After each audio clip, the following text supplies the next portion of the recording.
My name is Rachel, and I never thought my life would turn out this way. I grew up in a pretty typical family, at least for us. My dad was always busy with his window frame business, and my mom took care of the house. We weren't rich, but we were comfortable.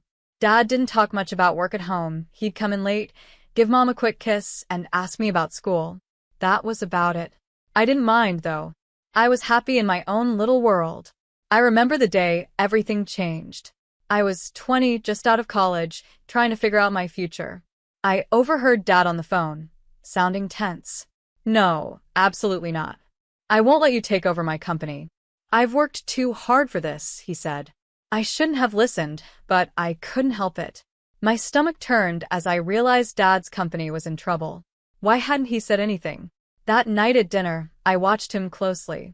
He seemed normal, joking with Mom about her overcooked pot roast, but I noticed the worry lines around his eyes and how his smile didn't quite reach them. I knew I had to do something, but I didn't know anything about business. Still, I couldn't just sit back and watch my family's livelihood fall apart. The next day, I did some research.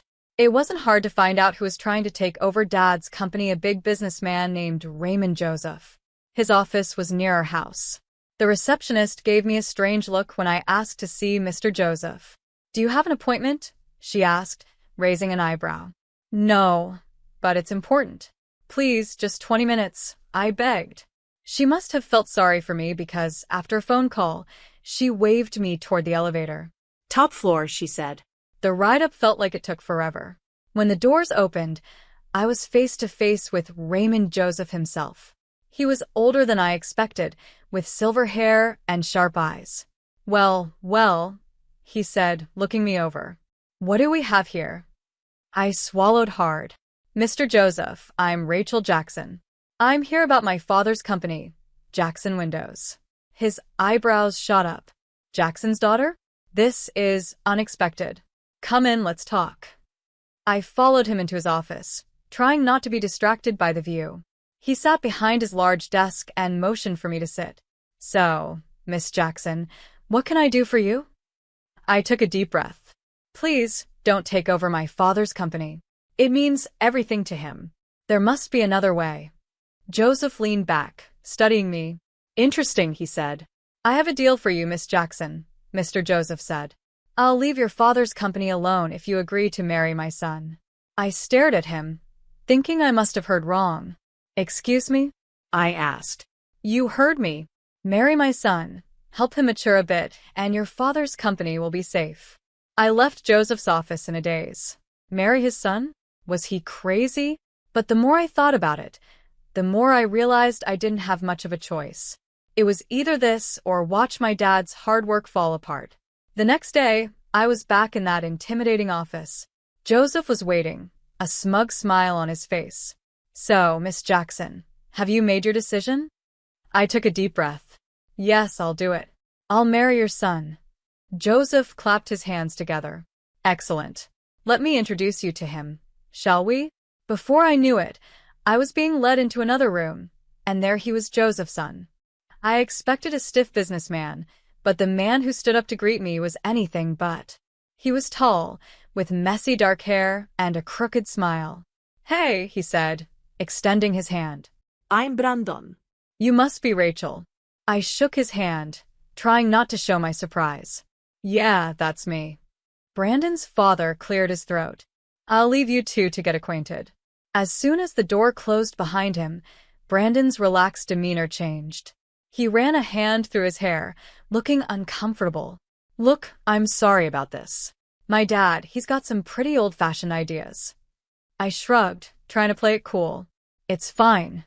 We're both adults, right? We can handle this." Brandon laughed, but it sounded forced. "Yeah, sure. Just a casual arranged marriage, no big deal." We spent the next hour talking, and I hate to admit it, but Brandon was actually kind of interesting. He was smart and funny, even if he seemed a bit irresponsible. I could see why his father wanted him to grow up. Over the next few weeks, Brandon and I started dating, or at least, we went through the motions. We went to dinners, movies, the usual stuff, but there was always this awkwardness between us. We both knew this wasn't real, no matter how much we tried to pretend. 7 months after that meeting in Joseph's office, I found myself walking down the aisle. My dad looked so proud, so happy. He had no idea about the deal I made to save his company. As I said my vows, I looked into Brandon's eyes. There wasn't really love there, but there was friendship, and maybe that could be enough. The reception was a blur of congratulations and champagne. At one point, Brandon's mother, Emma, cornered me. Her smile was tight.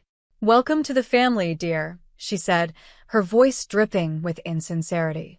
"I hope you'll make Brandon happy," she said. I put on my best fake smile and replied, "I'll certainly try, Mrs. Joseph." As we left for our honeymoon, I caught a glimpse of my father-in-law. He was beaming, clearly pleased with himself. I felt a flash of anger. It was all just a game to him. The first few years of our marriage were interesting. Brandon and I settled into a routine. We lived in a nice house, thanks to his father's wealth, but it felt more like we were roommates than husband and wife. I did my best to be a good influence on Brandon, and slowly, I saw changes in him. He started spending less time with his party-loving friends and more time at the office with his father. I could see the pride in his father's eyes as Brandon began showing real interest in the business. It made me feel like maybe this whole arrangement wasn't for nothing. Brandon's mother, on the other hand, was different. She never said anything outright, but I could feel her disapproval in every glance. She'd purse her lips when I spoke or give me backhanded compliments like, "Oh, Rachel, that dress is interesting. So brave of you to wear something like that." I grit my teeth and smile. "Thank you, Mrs. Joseph." Despite the challenges, I held on to hope. Maybe, just maybe, Brandon and I could grow to love each other. Maybe when we had kids, things would change. But life had other plans. On a crisp fall day, we got the news. Brandon and I sat in the doctor's office, the silence heavy between us. "I'm sorry," the doctor said gently, "but the tests show that you, Mr. Joseph, are unable to father children." The words hit me like a physical blow. No children. The one thing I'd been counting on to bring us closer, to make this marriage real, was now impossible. That night, as I lay awake, I thought about my own parents. Dad's business had flourished since I married Brandon. He'd even managed to double his turnover. I was happy for him, truly, but I couldn't help feeling a bit lost. I wanted to work, to have a purpose beyond being Brando's wife. But when I brought it up to him, his response was swift and firm. "Work? Why would you need to work? We have more than enough money." "It's not about the money, Brandon. I want to do something meaningful," I insisted. He shook his head. "In our circle, wives don't work. They do charity. Why don't you start a foundation or something?" And so, the Rachel Joseph Foundation for Children with Cancer was born. It wasn't what I had imagined for myself, but it gave me a purpose. I threw myself into the work organizing fundraisers, visiting hospitals, doing whatever I could to help. Brandon didn't seem to care much about my new passion. In fact, he didn't seem to care much about anything. These days, Brandon and I were living separate lives under the same roof. We shared the same space but rarely connected. 7 years passed, and then everything changed again. Brandon's father suddenly died of a heart attack, and just like that, Brandon was pushed into the role of CEO. I tried to be supportive, but I could see how much he was struggling with his new responsibilities. For years later, we got more bad news. Brandon's mother was diagnosed with cancer. Brandon suggested moving her to a care facility, saying they can take better care of her there. But his mother refused. "I will die in my own home," she insisted, her chin held high with determination. With my experience from the Cancer Foundation, I took charge of her care. I hired nurses, arranged treatments, and spent hours by her side. To my surprise, Emma's attitude towards me began to soften. One day, as I was adjusting her pillows, she held my hand and said softly, "You're a good woman, Rachel. I'm sorry I didn't see it sooner." Tears welled up in my eyes. "Thank you, Mrs. Joseph," I replied. For years had passed since Brandon took over his father's company. I wish I could say things got better, but they didn't. Brando's behavior became more unpredictable. He was drinking more, coming home at odd hours, and snapping at me over the smallest things. One day, I got a call from Brando's assistant. "Mrs. Joseph, I'm sorry to bother you, but Mr. Joseph hasn't been to the office in days. Is everything all right? When Brandon finally came home that night, smelling of alcohol, I confronted him. Brandon, what's going on? Your assistant called. You haven't been to work. He laughed bitterly. Work? What's the point? The company's going under anyway. Dear old dad left me a sinking ship, and I couldn't keep it afloat. I couldn't believe what I was hearing. All those years of hard work, gone. And Brandon seemed almost relieved. Desperate to save something, I reached out to my father. Even though he was semi-retired, he agreed to help and offered Brandon a position as his deputy, hoping to guide him back to success. But Brando's heart wasn't in it. He showed up late, left early, and did the bare minimum. I watched helplessly as my father's sales started to decline. I knew I had to talk to Brandon seriously. One night, after he'd had a few drinks as usual, I approached him. Brandon, we need to talk about work. You're barely showing up, and my father's company is suffering because of you. Brando's face twisted with anger. Oh, so now it's my fault, he snapped. I never wanted this, Rebecca, any of it. What are you talking about? I asked, confused. He let out a harsh, ugly laugh. This life, this marriage. I'm just waiting for Mom to die so I can sell her house and get out of here. I stared at him, horrified. How can you say that? Your mother is dying and all you care about is her money? Don't act all high and mighty, he snapped. We both know this marriage is a sham. You're just as eager to get out as I am. Disgusted, I turned to leave the room. As I opened the door, I found myself face to face with Brandon's mother.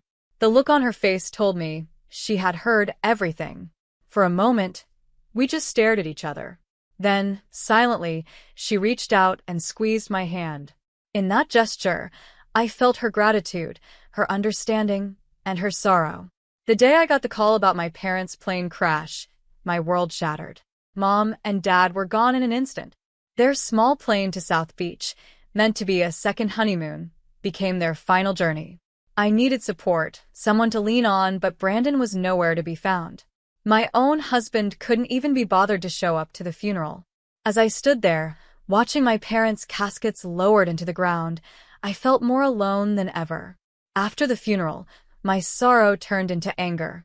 How dare he? How could he abandon me when I needed him most? Fueled by this newfound fury, I marched into Dad's company, our company now, I supposed. The sight that greeted me when I entered Dad's old office made my blood boil. There was Brandon, lounging in Dad's chair like he owned the place, barking orders like some conquering hero. Brandon, I said, my voice tight with barely contained rage. We need to talk. He looked up, annoyed. What is it now, Rebecca? Can't you see I'm busy? Busy? I spat. You couldn't even be busy enough to come to my parents' funeral. Brandon rolled his eyes. Oh, here we go with the moralizing again. You know what, Rebecca? Always nagging, always pushing. Well, I'm done with it and I'm done with you. I stared at him, shocked. Then I saw something change in his eyes, a cold, calculating look replaced the anger. You know, Rebecca, he said, his voice suddenly calm, this company is worth about $500 million. And guess what? As deputy director, it's all mine now. My heart dropped. What are you talking about? He leaned back in Dad's chair with a smug smile. I'm the deputy director. I have all the passwords, access to all the accounts. I'm in charge now, and there's nothing you can do about it. You can't do this, I said, my voice shaking. You've already run your father's company into the ground. I won't let you do the same to my father's legacy, I said. Brandon just laughed, a cold, harsh sound. Oh, I'm not going to run it. I'm going to sell it off, piece by piece, and then live like a king. Before I could stop him, he turned to the computer. I watched in horror as he transferred a large sum from the company account to his personal one. There, he said, turning back to me. That should keep me comfortable for a while. Then, as if this was just a minor inconvenience, he reached into his desk drawer and pulled out a stack of papers. He tossed them at me casually. Oh, and here are divorce papers. I think it's time we ended this farce, don't you? I caught the papers reflexively, my mind reeling. This couldn't be happening. It was all too much. Too fast, my parents gone, my marriage over, my father's company being stolen right in front of me.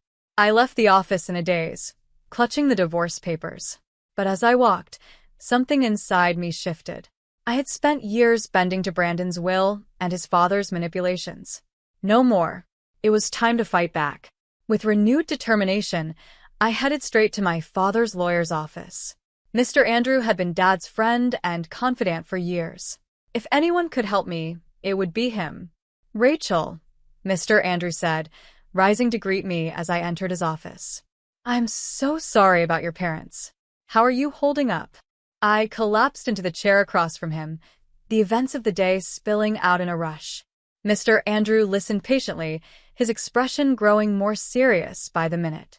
When I finished, he leaned back in his chair, a small smile playing on his lips.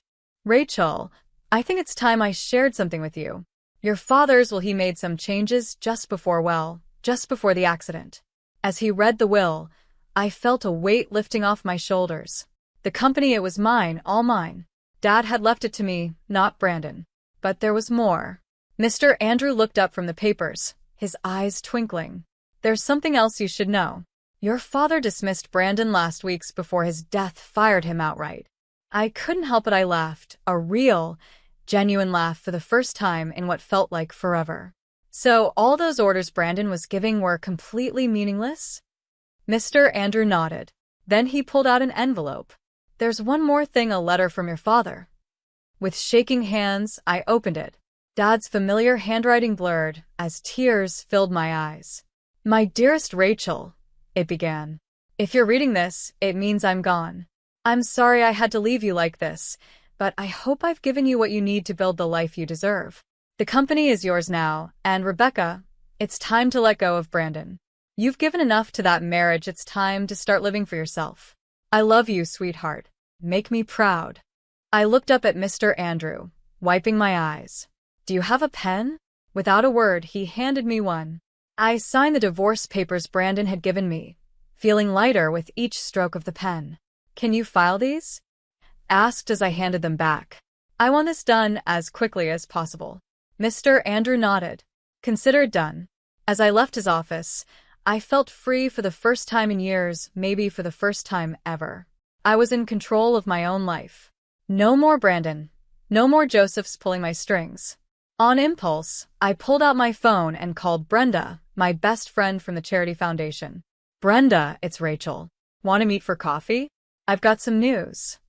An hour later, we were seated in our favorite cafe, lattes in hand. "So," Brenda said, eyeing me curiously, "what's the big news?" I took a deep breath and told her everything: Brandon, the company, the divorce. Brenda listened, her eyes widening. When I finished, she reached across the table and squeezed my hand. "Girl, you're free, and now you're the boss." I couldn't help but smile at her enthusiasm. "I don't know, Brenda. Can I really run a company?" She gave me a stern look. "Are you kidding me, Rachel? You've been running that charity foundation like a pro for years. You're smart, organized, and you actually care about people. You're going to be an amazing CEO." After my talk with Brenda, I felt invigorated. It was time to face reality and get my things from Brando's house. I never really thought of it as my home, and now I knew why. When I arrived, I found my mother-in-law, Emma, in the living room.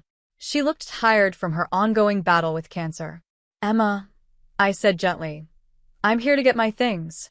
Brandon and I are getting divorced." To my surprise, her eyes filled with tears. "Rachel, I know I haven't always been kind to you, but you've been so good to me. Would you consider taking me with you?" I was stunned. "You want to come with me?" Before she could answer, the front door slammed open, and Brandon stormed in, his face red with fury. "You," he shouted, pointing at me. "What the hell did you do? The company accounts are blocked. I can't access the money." I straightened my spine and looked him in the eye. "That money isn't yours, Brandon. It never was. Oh, and by the way, my father fired you 5 weeks ago. You have no claim to the company." "I've already told security not to let you in the building," I said. Brandon's mouth opened and closed like a fish out of water. Then he noticed his mother packing a suitcase. "Mom, what are you doing?" he asked. Emma looked at her son, her expression a mix of sadness and determination. I'm going with Rachel. I'm sorry, Brandon, but you've shown that you can't be relied on. Brandon's face turned an even deeper shade of red. Unreliable? Me? This is all your fault. You raised me to be this way with your coddling and high expectations. He turned to me, his voice full of anger. Fine, get out both of you. I don't need either of you. I felt a wave of pity for him. This angry, bitter man was so different from the charming and responsible person I had once married. But I couldn't let that change my mind, not anymore. Come on, Emma, I said softly. Let's get your things. As we packed, Brandon continued to rant, throwing insults and blaming everyone but himself. But we ignored him, focusing on what needed to be done. The drive to my parents' house was quiet. Emma dozed in the passenger seat, worn out from the day's stress. When we arrived, a lump formed in my throat. It felt strange to be here without Mom and Dad. We're here, I said gently, waking Emma. I helped her inside and led her to my parents' room. It felt right to give her that space. Are you sure?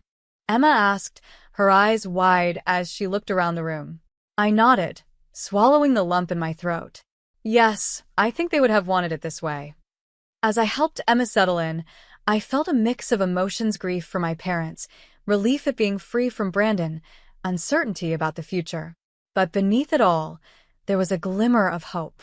Taking over Dad's company felt like diving into the deep end of a pool without knowing how to swim.